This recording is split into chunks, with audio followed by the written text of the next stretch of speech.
Good evening, everyone, and thank you so much for taking the time to join me this evening, or whatever time of day it is. While you're watching it, it is the evening here for me. My name is Lindsay Shashay, and I am an aspiring real estate agent.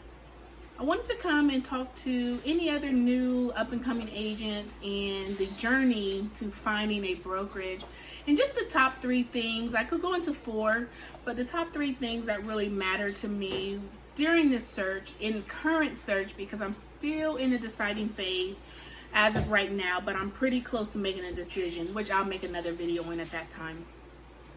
So I am here in Ohio, and with Ohio law, with real estate, you have to have a brokerage before you're allowed to take your state exam. So I finished my classes almost 3 weeks ago, and I have interviewed a total of 11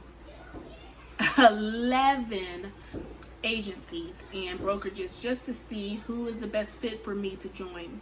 Now, some people might be like, whoa, 11, that's a lot. And it is, I will admit that. But with me, I am a dedicated person. I am someone that puts my all in. So it's not an easy decision for me. You'll get people who say, oh, well, if you join and you don't like it, you can always go to another brokerage.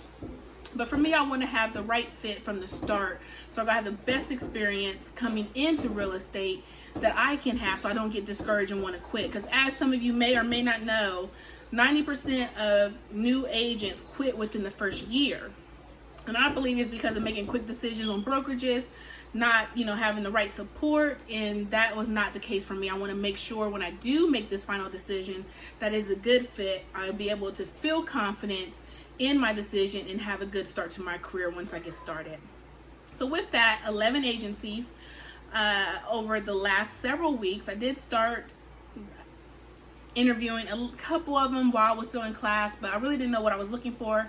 I didn't understand what questions to ask, so I didn't dive too deep while I was in school and completing my classes. But now that I'm out, I dove right in. With that, the top 3 things I wanted to talk about to help, some other agents that's in the same boat as me is just trying to figure out the best fit, try to figure out which way to go, and if some of this resonates with you, that's great. That's my whole purpose of this video. So top 3 things that I really look for in my decision. I am down to 2 agencies now, and some people are like, oh, I know one of the top 3 is going to be commission split. That is not in my top 3. Commission split was not the most important to me. I know it is important to some people, and on their journey, they want to know how much they're going to make, how much they have to pay to the agency. But for me, that was not the highlight of this journey on finding a brokerage. Number 1 for me is the culture. The culture for me is most important because I am a woman of diversity. I am a Black woman. And it's already a tough industry for people of color to get into. So with that, the culture is so important to me. How are the agents with one another? How is the managers? How are the brokers? How is upper management, the presidents? How does everyone interact with each other? Is it diverse? Do you have a wide range of backgrounds within your company? And with that, this is something that was important to me that a lot of people probably never thought to do, or if you did, that's great. So for me, when I ask this question, because it is a question I ask them, how do you feel about diversity? How is your culture within your, office and within your community of agents? And I always include advertising when I was interviewing these agencies. So if you're telling me that it's diverse, y'all have a lot of cultural backgrounds, and then you send me to your website and you send me brochures and you send me all this information to, entice me to show up and to sign up with your agency, and I don't see any diversity, I don't see any people of color in any of your pictures or any of your videos, all the testimonial videos, all the agent videos, all the video content outlining the greatness of your company, that's important to me.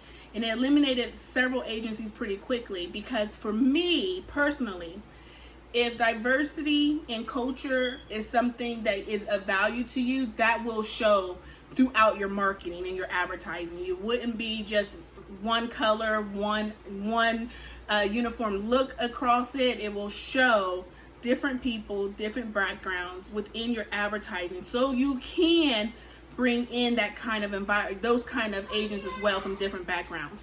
So personally, that is something I paid close attention to, and there were several that did not have any kind of diversity at all. So sorry, I had to do the little hand thing because again, I am a mother, and so I apologize for that. Let's retake this. So with that, again, I would not, if the advertisement did not have any kind of diversity, I automatically crossed off that agency from my list. That's my personal opinion. That has nothing to do with how you want to approach it for yourself, but that was strong to me. Is your agents friendly? Are they helping new agents? Are they helping one another, learn from one another? Or are they withholding information from, each other and being competitive? Do y'all get together on a monthly basis, bi-monthly, quarterly? Do y'all really get to spend time with one another, learn from each other, grow together, grow together as a company, as an agency, as, a team? Because no matter what, it is a individual role. You're an individual contractor, it's your own business. But nobody's going to make it in real estate without support. You need support from other agents. And this is not just agents within your own agency. Of course, you're going to be working with other agencies, right? We are expected to work with other agencies for buyers and sellers through their company. So it is very much support needed. And that's what it is. So with that, it was really important for me to know the culture of the agency as a potential, because again, if it's not a supportive environment, it's not an uplifting environment, it's not a motivating environment, it's not a diverse environment, it's not going to be the right fit for me. And that's going to show through and through, in my personal opinion. It will show in the advertisement, it will show in their marketing, it will show in, just their interaction with you. You will be able to feel it. And I will say that a lot throughout this video, is about the feeling that we have. Is you will know if you connect to an agency or not. The second thing for me was training. And I know I don't mean the basic training. All 11 of the agencies that I have talked to have said the same thing. And I'm sure you're going to hear the same thing, because it is one of the biggest selling points now for agencies, is that they have these robust trainings for, seasoned agents as well as new agents. So I heard that from every single one of them, that they have this great robust training program that's going to give you everything you need to get up and running. Once you get your license and you take these courses, you're going to be good to go. For me, the value in training comes after the basic training. What kind of support am I going to get from your agency after I complete these trainings?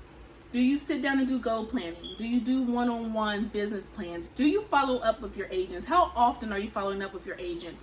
Is there a mentorship program? Is there a hands-on experience where I will be able to go out in the field with agents, be able to sit in on a closing, go to open houses, sit with them when they write up a contract, or, not just always sit with them, a Zoom? What kind of support do you have? That's valuable to me, because I am a high achiever. I need to know how I'm going to progress. I need to know how that's going to be measured. What kind of support am I going to get? Because I could sit in a training class all day long, but me, I'm a hands-on person. So after the training, what kind of experience and exposures do I get? Or do you just release me as a new agent and I'm on my own? And you'll have to ask those questions, because what you will find out is that a lot of these agencies don't do anything after training. They give you these robust trainings. They sell that to you. But once the training is done, you are literally on your own. They might tell you, oh, well, we do a 90-day plan with you. We'll check in for 90 days. And what you'll hear a lot of times with new agents is you'll be lucky to close your first house in 90 days. Some do it. I'm inspiring to do it. But realistically, which I always try to aim for, is that they say a lot of times as a new agent, you might not be able to close your house in your first 90 days. So that is important to me. So after 90 days, I don't have a closing. So I don't have exposure to contract writing. I don't have exposures to, how to do the closing process. I don't have exposure to any of that. But here I am back out on my own. So for me personally, that was second most important. What kind of support do you provide after the basic training, and how long is that support? Is that a short-term support? Is it long-term? I've had agencies tell me, I'm going to be with you for the first year. I thought that was fantastic, because again, that's going to give you that full exposure, because within this industry, As I stated before, 90% of agents quit within their first year, because I believe it could be from a lack of support, motivation, just not knowing the ins and outs, which again, you don't know until you're actually in the field. So I had an agency tell me that they're going to be there with me the first year. That gave me peace of mind versus 90 days or nothing after training. Like, you're on your own, you got to figure out. We're here to answer your questions, but you'll go ahead and you get out there and figure it out. So after training, I guess is how you go say it, was the second most important thing for me. Third thing for me, which was at the top of my list, but as I have interviewed agencies and really dove more into the requirements of what I'm truly looking for, this one actually had to fall off of my list. It's something I had to compromise with, so I thought it would be a good one to mention, because there is compromising sometimes with what your top list is and what you're looking for. My third one was location. It was really important to me to have a local agency's office, somebody in my actual city that I'm going to be starting out. And the reason why for that was, I don't know if anybody else, but I have been home for 2 years, over 2 years, with a house full of kids, and I'm going crazy. That's just me. I'm just not too happy with working from home. So I want a hybrid setup where I'll be able to work from home and then also go into the office from time to time, and just, again, be able to network with other agents, have the support from management, get out of the house just so I don't go crazy. But again, I just think it'd be really good every once, and then if they have a conference room or something, you can meet with your clients there and meet with them, talk to them. I just think it's really nice to have that local office and that local support when needed. Again, starting a new career, I thought it would be great to just be in the environment, like truly taking it all in. Even if I was the only agent in office, just being in that office, taking in the environment, taking in, like I said in the beginning, the culture, really important, number one, taking it all in with the location. So I was really looking for a local agent, and so I really wasn't giving the time to agencies outside of where I stay, no matter what. If they were outside of my city, I was like, even if I talked to them, I really wasn't giving them the full attention that I should have, because again, number one of my top, really is number one, but it's now number 3, was location.